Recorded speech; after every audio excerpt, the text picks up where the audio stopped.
Welcome to Fangirl Football. I'm Judy. I'm Tiffany. And I'm Lauren.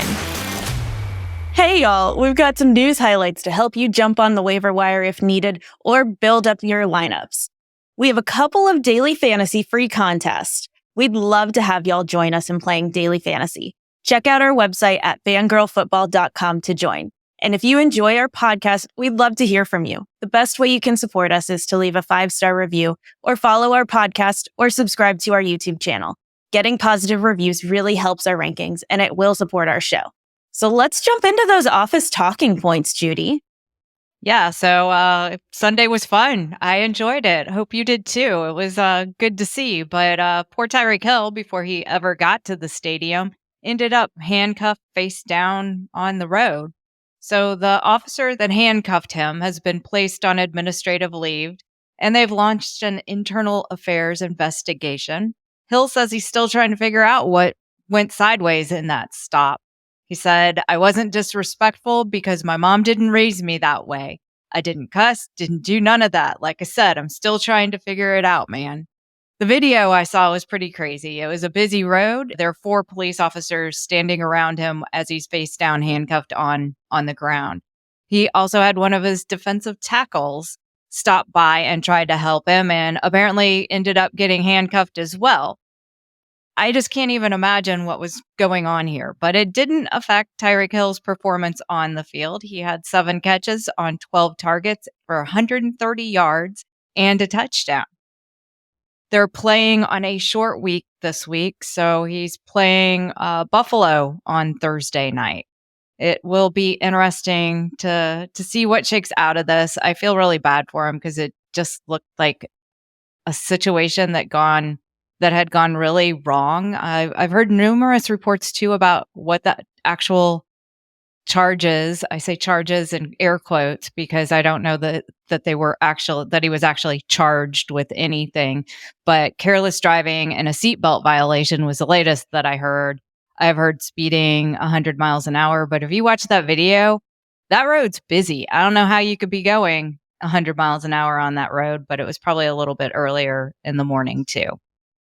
Anyhow, hopefully it looks like he's already moved on past that. So that's good. And we'll have Tyreek Hill going forward. It's just kind of one of those things you talk about. So move on to fantasy numbers and lessons from this past weekend. Yeah, let's do it. Let's talk about some good first. Joe Mixon had a huge day against the Colts. 29.8 DraftKings fantasy points and 25 FanDuel points. I mean, it was just a stellar day. He had 30 rushing attempts. Did they only have Mixon rush? I mean, I know that they had 2 wide receivers do pretty well too, so I'm a little amazed. They just must have had a large amount of rushing and attempts in general. It was a pretty fast-paced game, and so they had a lot of plays that just actually transpired in that game. But 30 rushing attempts is a huge day. We don't see those kind of numbers for a running back anymore, especially one that, is a little bit older like Joe Mixon. So we know that the Texans are going to use him. And so we need to take that knowledge going forward that he is their bell cow. He's going to get it all. And it'll be interesting to see if he can handle this workload or not, or for how long can he handle this workload. I feel like the Colts are maybe a little bit easy to rush against, but at the same time, that was a lot of giving him the ball. And yeah, they did support. Everyone had good numbers on the Texans. So CJ Stroud had good numbers.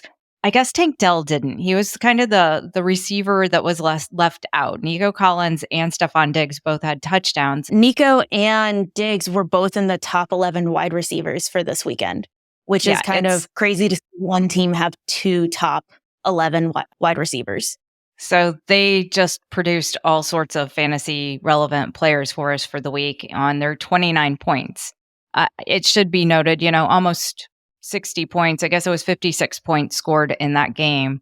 So it was one of our higher games, but still, that's a lot of carries for a running back. So keep your eye on Mixon. Equally as impressive as Mixon was Saquon Barkley. And Saquon Barkley was our leading fantasy player for the week, and he just ran angry. So he had 26.2 DraftKings points, and he had 24 rushing attempts and 120 yards.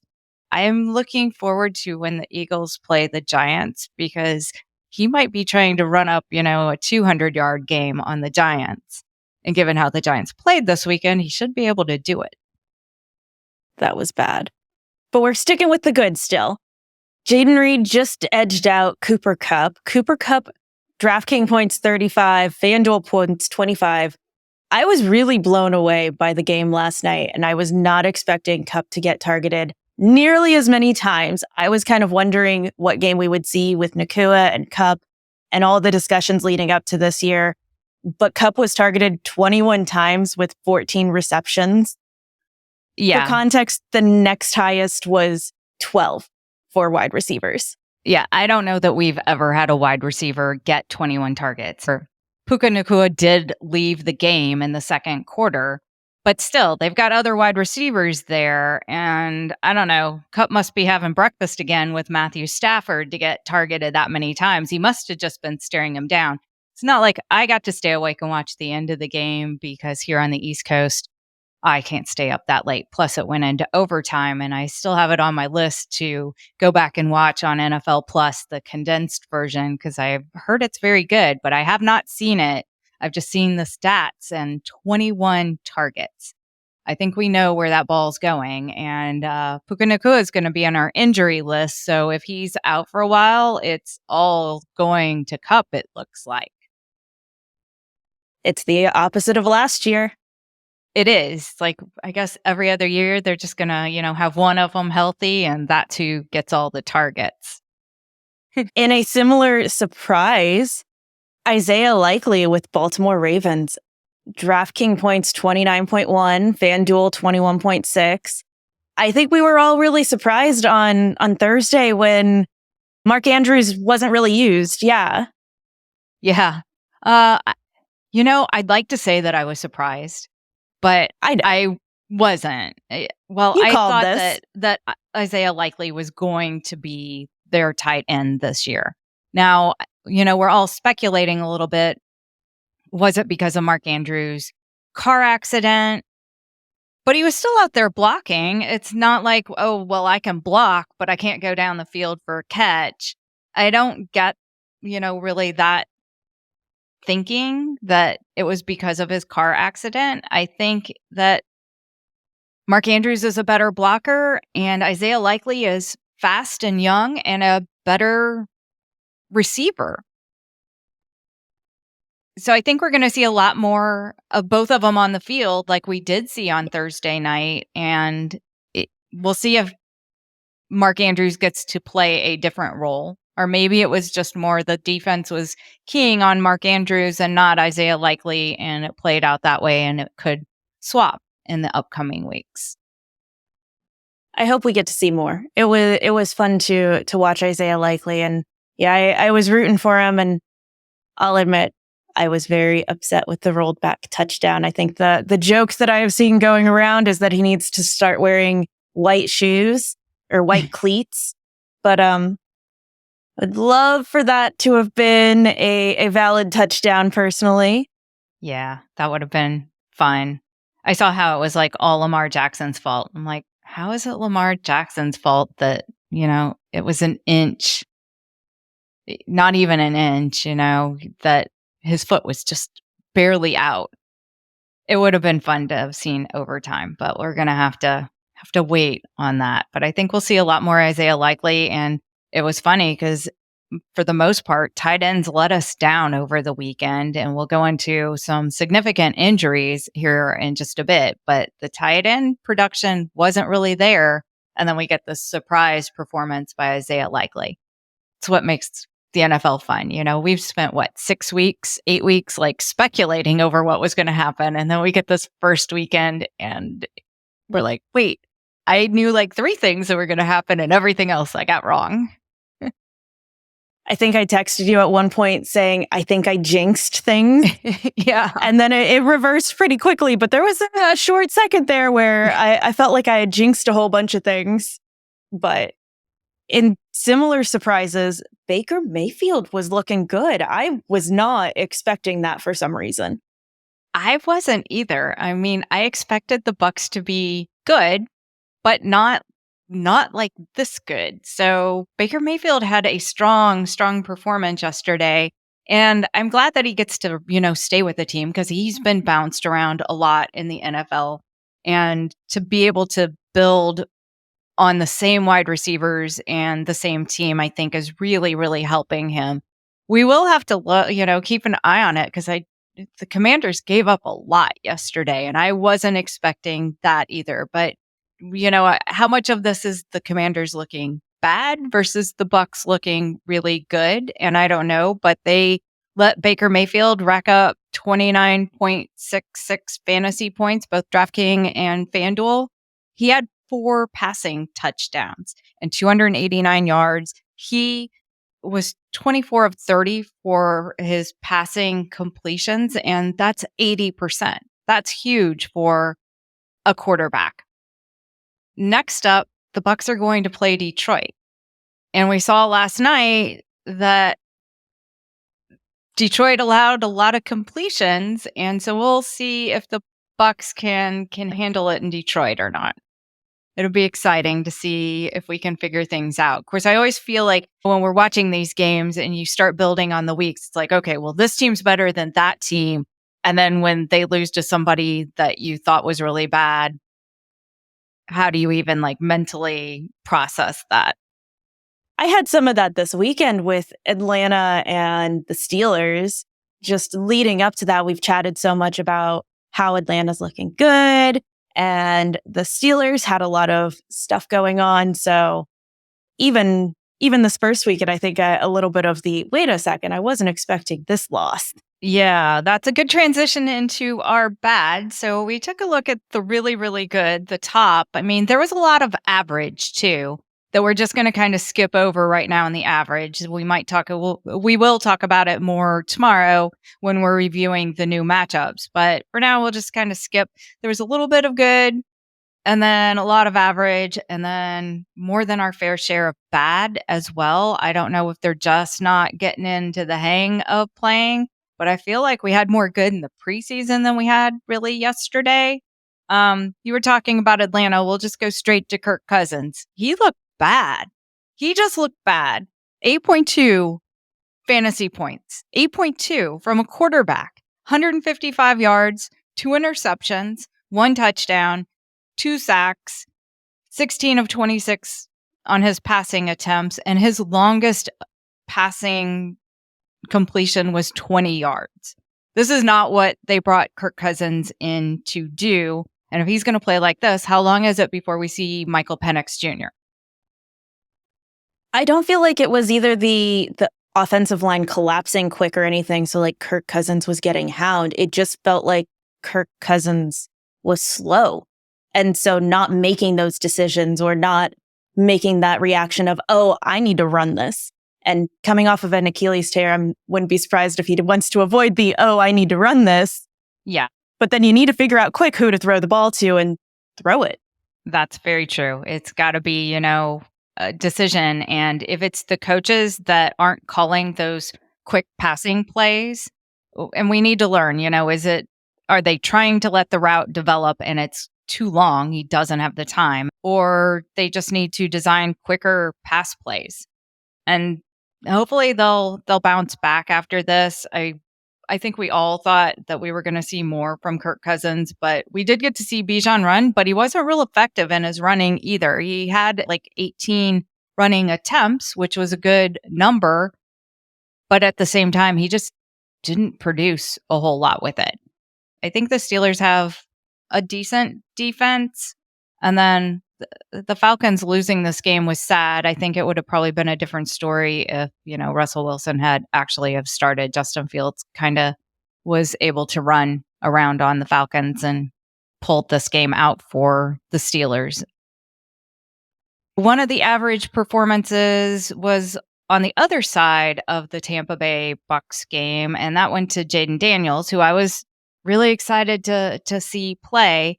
And he had a good fantasy day with 28.16 points. but it was due to 2 rushing touchdowns. He only really passed to his running backs, and Terry McLaurin only had 2 catches on 4 targets for 17 yards. I expected McLaurin to get lit up with passes and for Jayden Daniels to basically not pass anything very long, which is what he was known for. I'm a little concerned already in this game, but they were behind. So why wasn't he ever passing it downfield? But he was getting pressured a lot, and maybe that was it. It was good to see him, good production, but at the same time, not super impressive.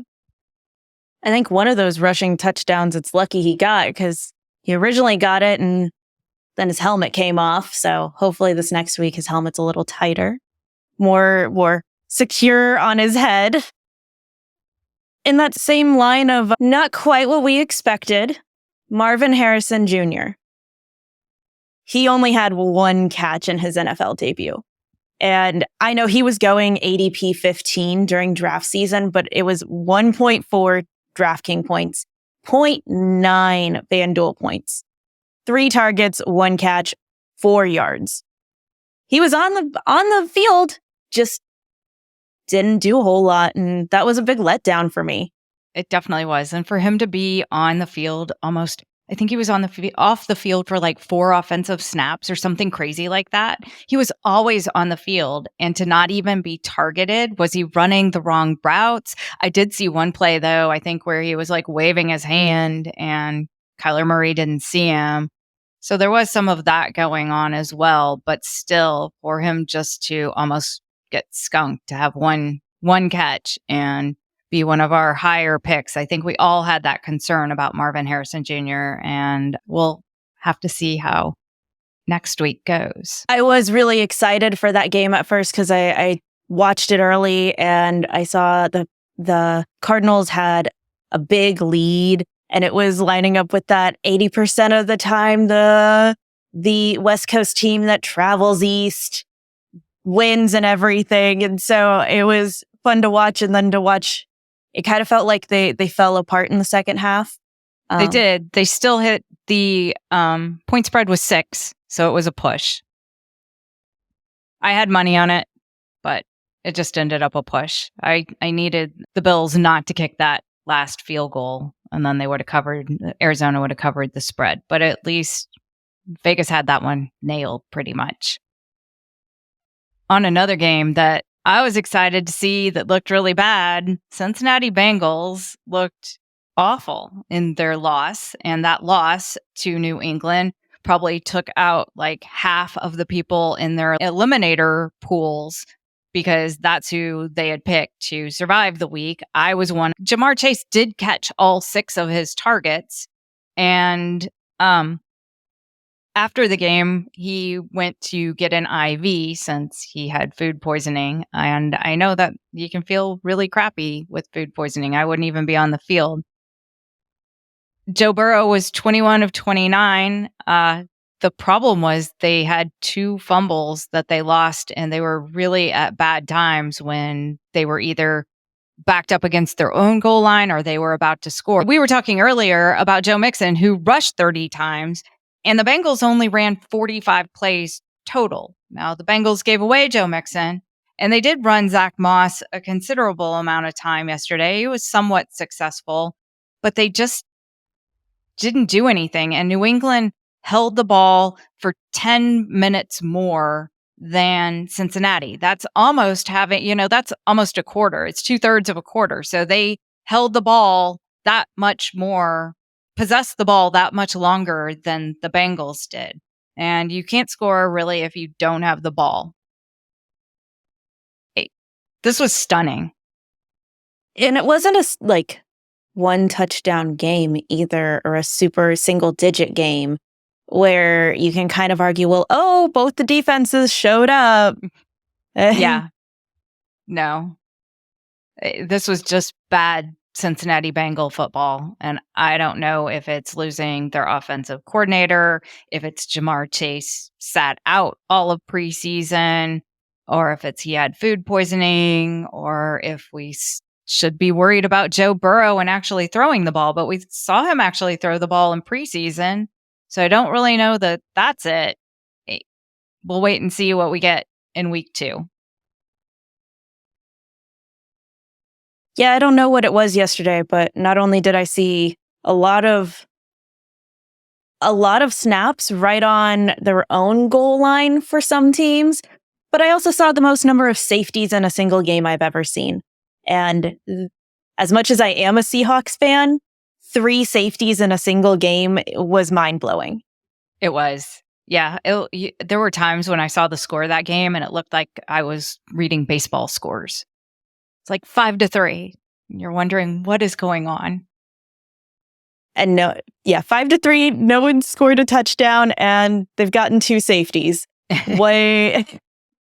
What's happened here? This doesn't seem to be going according to plan. Yeah. Luckily, the Seahawks picked it up in the second half, and we'll talk a little bit about Kenneth Walker III, unfortunately on the injury list. But let's first wrap up our section on people that we expected a little more from and either weren't targeted or didn't quite perform as expected, with Chris Olave in New Orleans, wide receiver in New Orleans.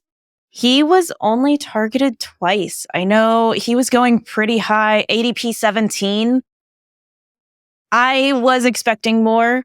So to see that lack of production from a wide receiver going so high, similar to Marvin Harrison Jr., I don't quite understand what's going on there. They're against Dallas next week. So I don't think probably it's time to play Olave. And if you have him on your fantasy team, I wouldn't risk it. I'd look for something else at this point, just next week with who they're going against. I do have to point out that I always go on the theory that things trend back to average. So I think we saw a little more production go to Raheed Shaheed on the New Orleans Saints. And I know I saw him have a big touchdown in that game. So if things go back to average, then Olave is due for a really good game. The other thing that could have happened here is they were so far ahead in that game. They didn't need to do a whole lot. I mean, the Panthers were giving them big plays and they would just take it. The Panthers looked really bad. And so maybe because they just didn't need it and the role that Olave was playing, they probably had like bigger plays down the field and chose to do something different. I'm not going to read too much into this one because New Orleans actually surprised me that they looked a little bit better than I expected, but I can't really talk about that because it was against Carolina, who I believe is the worst team in the NFL this year. And I'm not really sure that they'll win a game. It'll probably be by accident if they do. So New Orleans going up against the Cowboys, you're right. I don't think this is the week to see if Olave comes back to average, but when he gets an easier matchup, I think we'll see some production come back to him. I feel like we're going on and on this bad list, but there's just seemed to be a lot of performances that didn't live up to what we've been talking about for weeks and weeks, which was sad. Another one was Caleb Williams. So in Chicago, we really expected, after seeing him in preseason and being all great, that Caleb Williams was going to look great. But he got a win, but he didn't look good doing it. He only had 93 yards, and 31% of his passes were off target. And he was only throwing 3.2 yards on average down the field. So if you have 30% of your passes off target and you're only throwing for 3 yards, this doesn't seem like it's going to, put you in a good situation. We'll see what's up next. I think that, I feel like Tennessee probably does have a decent defense, but still, we expected more from Caleb Williams, and he just didn't look good at all. Yeah, my fantasy team hurt with the 7 fantasy points I got with him. Oh, wow. Yeah. You got a bit of a backup. I went to the waivers yesterday afternoon, and our waiver wire opens Tuesday. Yeah. Waiver wires but open I've queued on Tuesday one. night. You've got one queued. All right. Yeah, and the Bears play the Texans on Sunday night next week. So I'm going to hope that we get a better Sunday night. We won't get as good a Sunday night game as we had last night. I'm sure of that. But I might be able to go to bed early with the Bears and the Texans. Such a good revenge game last night. It was. It really was. Anyone else left on this bad list? I'll just touch on it really briefly because we already kind of talked about it with Isaiah Likely on the good list. Mark Andrews, I know a lot of people were saying, hey, he was going to be the top spot. He did not see the targets. We saw them go to Isaiah Likely instead. But like you said, might return to the mean. And like we talked about earlier, this might be one that you wait a little bit, maybe beef up your wide receivers and your running backs a little bit over the next week. Yeah, it's hard. Expect for unknown. We all want to just like overreact and bail on people that we've talked about for 6 weeks. It's like, oh, well, I'm not going to do that anymore. Let's go somewhere else. I think that's why daily fantasy exists. So you can go somewhere else after 1 week and still feel good about everything. All right. So we've had the good, we've had the bad, and now we get the ugly, which we were referring to mostly as injury news. But I just have to toss in there, and I think I already did. The Panthers were just ugly. I can't even put them in bad. They deserve their own category of bad. And so they're going to just go here in ugly because they looked really, really bad. Well, and I think their defense is just going to look worse because they lost a defensive tackle, Derek Brown, who's probably going to be out the rest of the season. So sounds like they just went from bad to worse. All right. So if we're streaming, don't pick up the Panthers defense. Whatever you do, that is not the one to pick up. That is true. Do not pick them up. So next week they're playing the Chargers. Chargers didn't look very good either, but they pulled out a win as well. And they'll get to probably get their second win against the Panthers. Okay, so let's go into the ugly, aka the injuries. But this is a good injury update.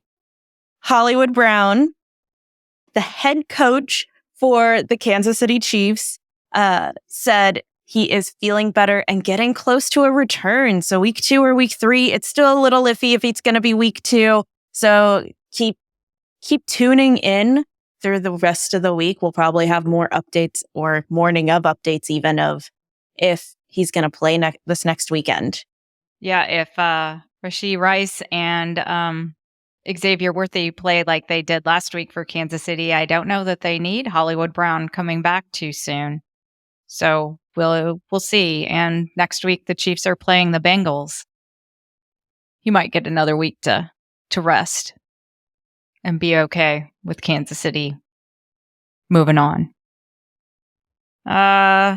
Some more injury news. We already talked a little bit in that Pittsburgh game that Russell Wilson didn't start. He got named the starter, and then I think on Thursday or Friday it was that he didn't feel good. I just feel like Russell Wilson doesn't want to play football. And he can, this is the kid that doesn't want to go to school. So they're coughing and they're sick and they want to stay in bed because they just don't want to go do what they're supposed to do. And I feel like that's Russell Wilson. And now Justin Fields looked pretty good. And I don't feel like Russell Wilson should even get another shot at this point. Also, in good-ish news, Josh Allen, I know a lot of us saw that his non-throwing hand was injured in the game. He got x-rays. Sounds like it's fine. He was walking through things today, so we'll probably see him Thursday. I don't think there's any other updates there that we wouldn't see him. He's been cleared to play. This isn't going to hold Allen out. The worst thing that could happen is it's taped up like they ended up doing yesterday. And after it got taped up, we saw a few little slips with him handling the ball. So we could see some ball security issues. But for the most part, I think he'll be a full go on Thursday night and hopefully won't have any slip ups against Miami, which is another good it sounds like it should be a good matchup. It'll be a good Thursday night game. Continuing on quarterbacks, we aren't going to see Jordan Love with the Green Bay Packers for a minute here. That MCL sprain is going to keep him 3 to 6 weeks. Yeah. Luckily, luckily no ACL damage.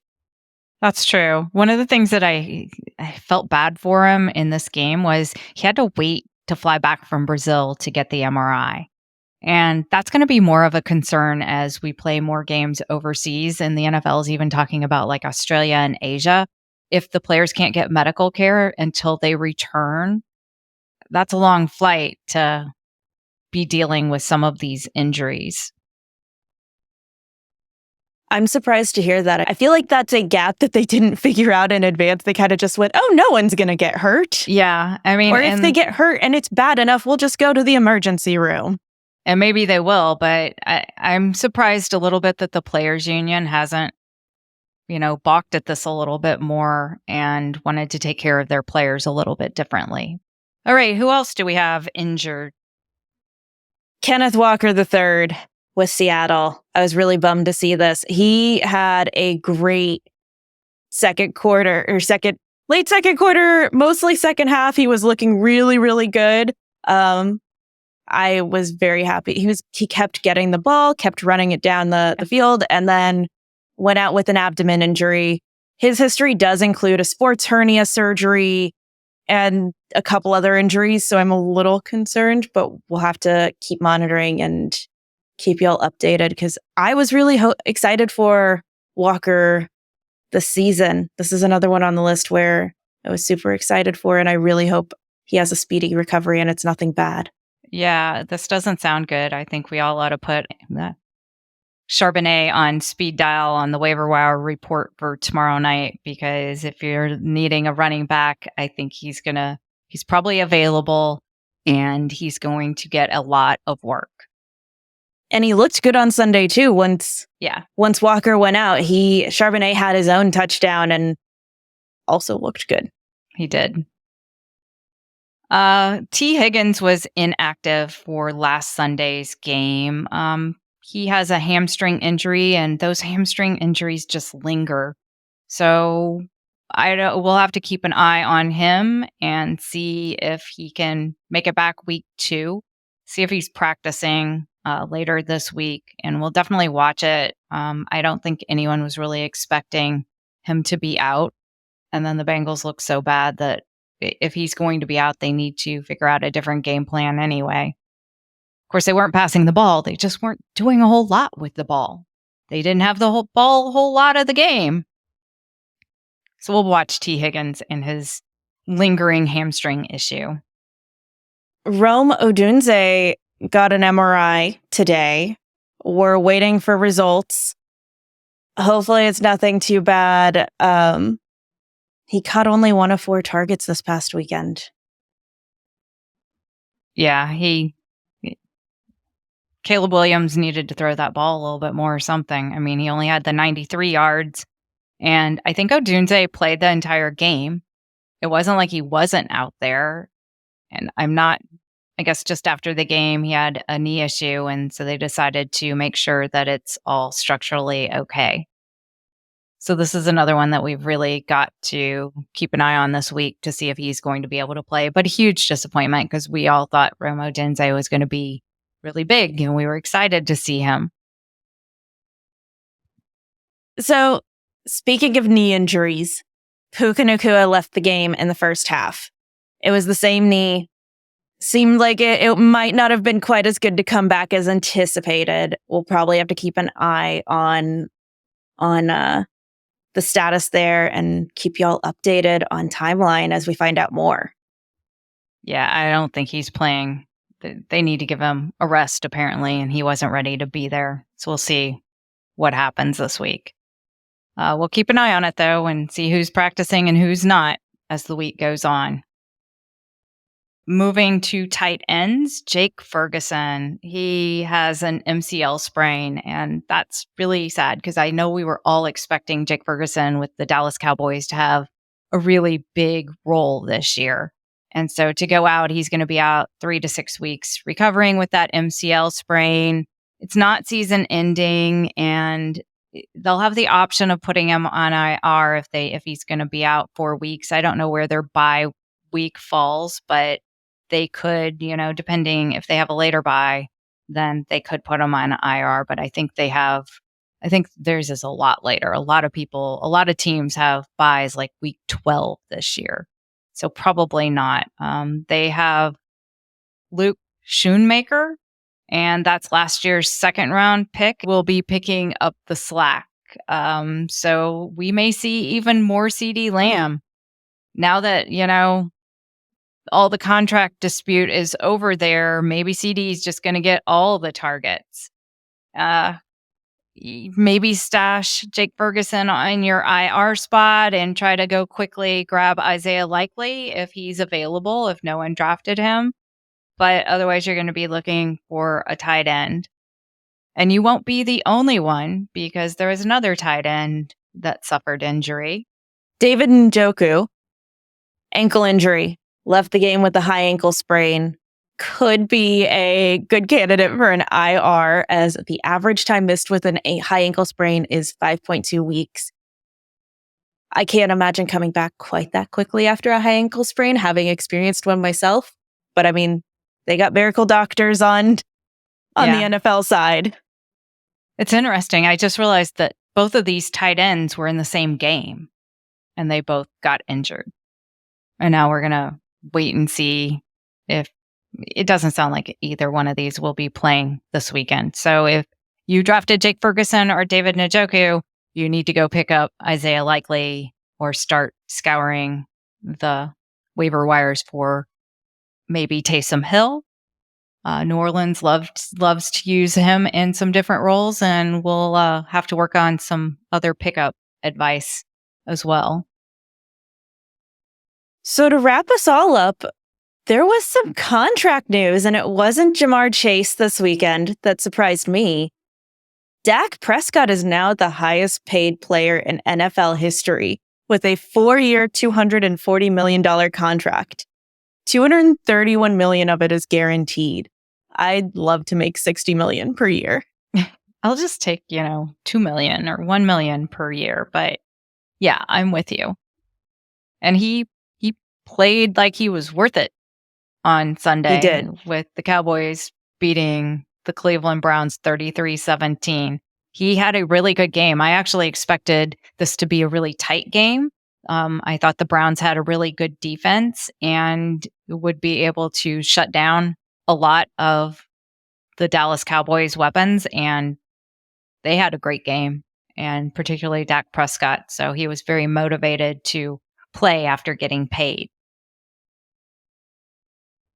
So that's it for this Monday evening. Thanks for tuning in. Join us this week. We'll have our game review and predictions, sit start advice, and classic and showdown lineup creation discussions. If you enjoyed our podcast, we'd love to hear from you. The best way you can support us is leave us a 5-star review or follow our podcast wherever you listen to your podcast, or subscribe to our YouTube channel, because now you can watch this on video too if you want to check that out. Getting positive reviews really helps us. You can also join us on Facebook or Instagram and chat with us that way, and sign up to play our FanDuel Showdown contest or other FanDuel contests that we're creating. If you're enjoying the Fangirl Football Podcast, don't forget to follow and review us on whatever platform you find your podcast.